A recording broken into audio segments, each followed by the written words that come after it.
Abasiraamu abeegattira mu kibiina kyabwe ki Islamic Circle of Uganda badduukiridde eddwaliro lya Kawempe Referral Hospital n'ebintu eby'enjawulo. Kuno kubaddeko ebyuma ebikozesebwa mu kujjanjaba abantu n'ebyokulya.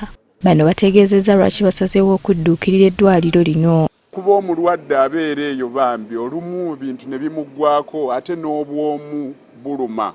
Ne tugamba kirungi okukyalira ku balwadde abo kubazzaamu essuubi. Bawadde gavumenti amagezi nti wadde abantu bagezaako okufuna obujjanjabi naye tebawonera ku ddagala lyokka. Twagala ne gavumenti eyongere okukimanya nti obujjanjabi busukka ku ddagala, busukka ku kuwa omuntu ekitanda, kwetaagako ne kassabbuuni, kwetaagako n'ebyokulya. Ebireeteddwa bikwasiddwa minisita wa Kampala Hajat Minsa Kabanda.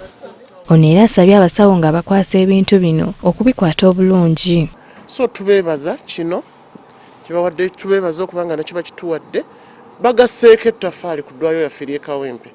Era tubasabye nti n'abasawo babikozese bulungi, ekyokubiri era bagenda biteeka mu records zaabwe, ekirala babikuume nga biri safe. Abasawo nabo basiimye ebibaweereddwa. Twebaza aba Islamic Circle of Uganda olw'obuyambi bwe bongedde ku ddwaliro ly'e Kawempe mu bintu bye batutonedde olunaku olwaleero. B'abakulembeze mu Kawempe basanyukidde enteekateeka eno. Ekyamazima tuli basiimu nnyo olwa Islamic Circle Uganda okubeera nga guno omutima gwe batulaze. Ekyamazima tekisangikasangika, abantu bangi bayina naye okuwaayo ne bagamba ate ne bajjira ddala mu ddwaliro.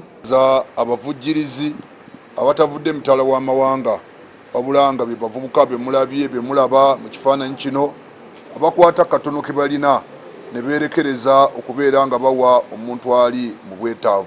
Eddwaliro ly'e Kawempe ly'erimu ku malwaliro agazimbibwa okkendeeza ku mujjuzo mu ddwaliro ekkulu ery'Omulago nga lino lisinga kukola ku baana n'abakyala b'embuto. Winitesa Nakayinja agafeeyo ku Spark TV.